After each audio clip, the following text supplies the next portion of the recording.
بسم اللہ الرحمن الرحیم.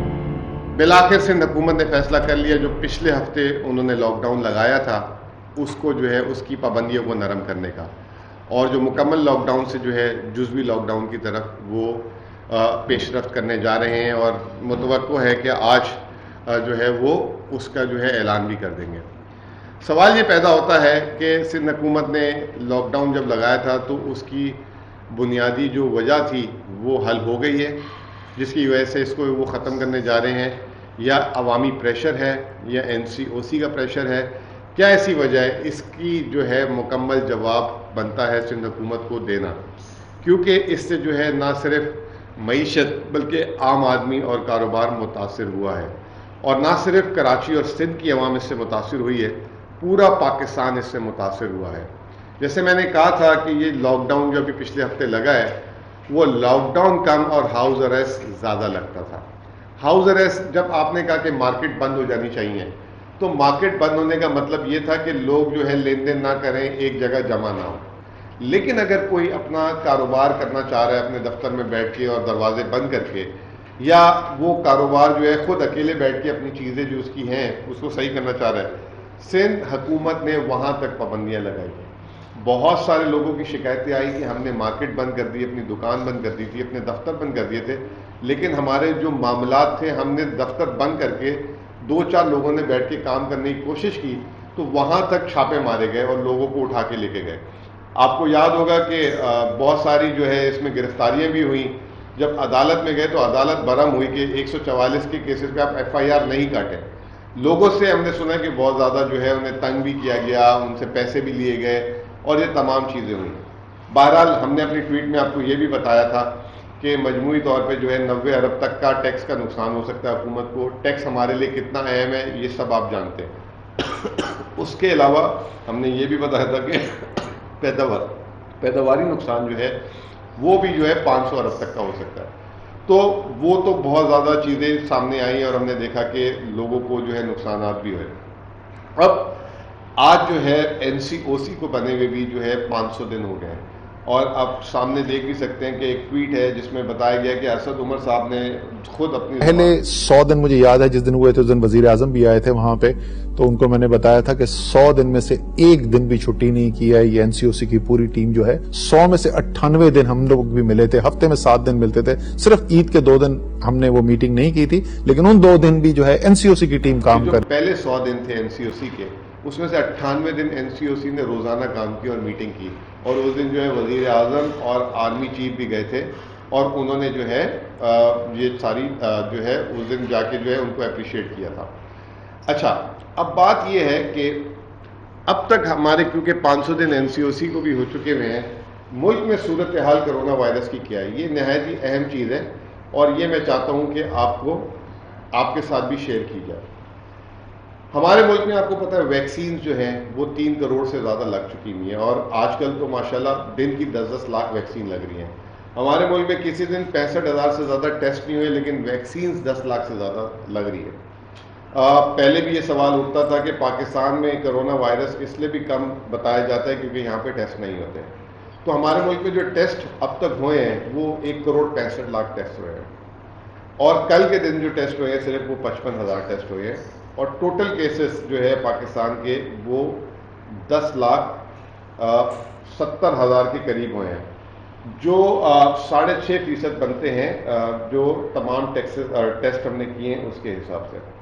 کل کے دن ہم نے جیسے کہا کہ 55,000 ٹیسٹ ہم نے کیے, تو 4,455 ہمارے ملک میں کرونا وائرس کے نئے مریض کی تشخیص ہوئی ہے, جس کی بنیاد پہ اب تک جو اس وقت ایکٹیو کیسز یعنی کہ جو کرونا وائرس میں مبتلا ہیں جن ابھی تک صحت یاب نہیں ہوئے ملک میں, وہ 82,000 کے قریب لوگ ہیں. ہم نے جو ہے اس کرونا وبا کی مرض میں جو ہے جب سے آئی ہے تقریباً 24,000 ہمارے ملک میں اموات ہوئی ہیں یا ہمارے پیارے ہم سے بچھڑ گئے ہیں, اور یہ بہت زیادہ ریشو ہے. اگر ہم دیکھیں تو کل کے دن ہمارے ملک میں انفیکشن ریشو 8.1% ہے. پورے ملک میں مجموعی طور پہ سب سے زیادہ جو ہے سندھ میں کرونا وائرس کے مریض سامنے آئے جو 4 لاکھ کے قریب پہنچے ہیں. پنجاب میں 3,63,000, خیبر پختونخوا میں 1.5 لاکھ, اسلام آباد میں 90,000. حیرت کی بات ہے کہ بلوچستان, گلگت بلتستان اور کشمیر میں آٹے میں نمک کے برابر جو ہے کیسز سامنے آئے. حالانکہ ان کی آبادی کے حساب سے جو کیسز ہیں وہ بہت کم نظر آ رہے ہیں. اس کی کیا وجہ ہو سکتی ہے؟ اس کی ایک وجہ یہ ہے کہ وہاں پہ نہ ہونے کے برابر ٹیسٹ ہوئے. بلوچستان پاکستان کا رقبے کے لحاظ سے سب سے بڑا صوبہ ہے، لیکن وہاں پہ جو ٹیسٹ ہوئے ہیں وہ 3,60,000 ہوئے. گلگت بلتستان میں بلوچستان کے مقابلے میں تناسب سے دیکھا جائے چھوٹا سا شہر ہے، 1,60,000 اور آزاد کشمیر میں 2.5 لاکھ. تو یہ تو صورتحال تھی ہماری آج تک کی کرونا وائرس میں جو لوگ مبتلا ہیں. اب جو سب سے اہم چیز یہ ہے کہ جب پچھلی دفعہ سندھ حکومت نے اعلان کیا تھا کرونا وائرس کا 1 ہفتے پہلے، تو انہوں نے یہ کہا تھا کہ انفیکشن ریشو جو ہے سندھ میں اور کراچی میں بہت بڑھ گیا 30% کے تناسب سے. آج پورے پاکستان کا جو ہے 8.1% ہے اور پچھلے 30 دن کی جو ایوریج ہے وہ 6.5% ہے. اس حساب سے بھی دیکھا جائے تو یہ انفیکشن ابھی کم نہیں ہوا. اور تو پھر ایسی کیا وجہ تھی؟